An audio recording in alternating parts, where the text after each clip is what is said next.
नमस्कार, मी सुगंधा रेसिपी मराठीमध्ये तुमचं सगळ्यांचं मनापासून स्वागत करते। आजची आपली रेसिपी आहे छोले मसाला। अगदी झटपट आणि साध्या सोप्या पद्धतीने हा छोले मसाला तयार होतो। चला तर मग रेसिपीला सुरुवात करूया। सर्वात अगोदर छोले मसाला बनवण्यासाठी लागणारे साहित्य पाहूया। येथे मी 2 मध्यम आकाराचे कांदे चिरून घेतले आहे, 1 वाटी भिजवलेले छोले, पाव वाटी सुकं खोबरं, 1 टोमॅटो चिरून घेतला आहे, 2 चमचे कांदा लसूण मसाला, 7-8 लसूण पाकळ्या, पाव चमचा हळद, पाव चमचा गरम मसाला, पाव चमचा खसखस आणि अर्धा इंच आलं घेतलं आहे। छोले मसाल्यासाठी 1 वाटी छोले मी रात्रभर पाण्यात भिजत ठेवले होते। छोले मस्त दुप्पट फुलले आहे। कमीत कमी 7 ते 8 तास छोले पाण्यात भिजवले पाहिजे, म्हणजे छान मऊसर शिजतात। आता छोले स्वच्छ धुवून कुकरमध्ये काढून घ्यायचं आणि यामध्ये 3 ग्लास पाणी घालायचं आणि कुकरचे झाकण लावून कुकरच्या 4 शिट्या करून घ्यायचं। आता आपण छोले मसाल्यासाठी वाटण करून घ्यायचं। वाटण करण्यासाठी गॅसवर लोखंडी तवा ठेवला आहे, त्यामध्ये 2 मध्यम आकाराचे कांदे चिरून घ्यायचं आणि यामध्ये घालायचं आणि 1 छोटा चमचा तेल घालायचं आणि सोनेरी रंगावर कांदे मध्यम गॅस ठेवून भाजून घ्यायचं।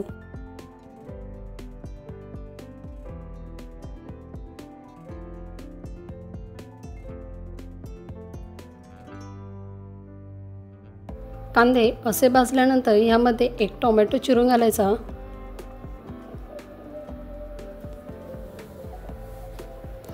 यानंतर यामध्ये पाव वाटी किसलेलं खोबरं घालायचं आणि पुन्हा 1 मिनिट छान परतून घ्यायचं।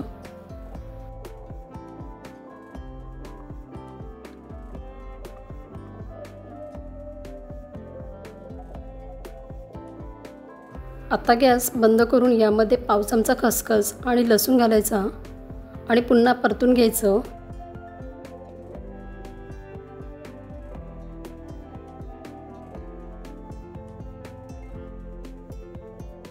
आता हे मिश्रण थंड झाल्यावर मिक्सरच्या भांड्यात काढून घ्यायचं आणि यामध्ये कोथिंबीर घालून मिश्रण बारीक वाटून घ्यायचं।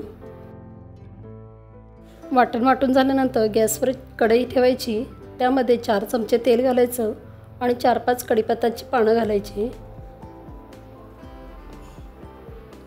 यानंतर पाव चमचा हळद, पाव चमचा गरम मसाला आणि 2 चमचे कांदा लसूण मसाला घालून छान परतून घ्यायचं। यानंतर यामध्ये वाटून घेतलेलं वाटण घालायचं। वाटण मसाल्यांमध्ये 3 ते 4 मिनिटं चांगलं परतून घ्यायचं।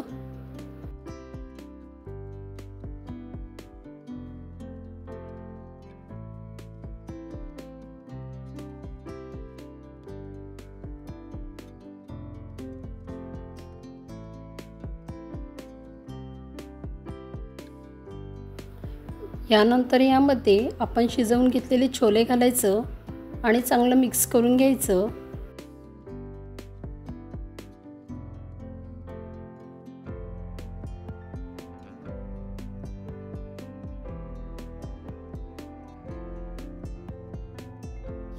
आता यामध्ये पाणी घालायचं आहे, तर मिक्सरच्या भांड्यात पाणी घेऊन मी पाणी घातलेलं आहे।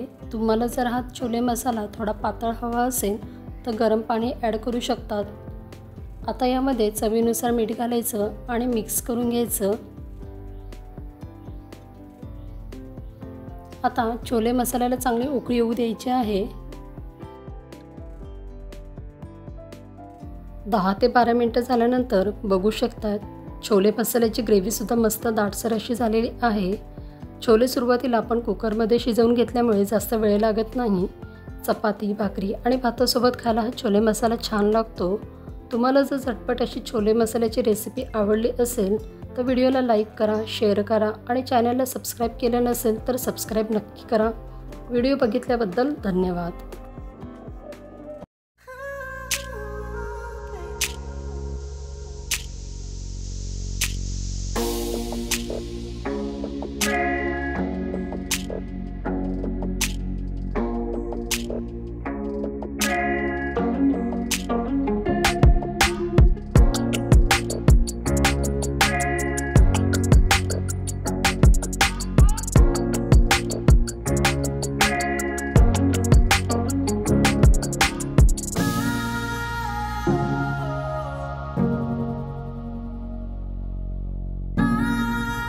आहे.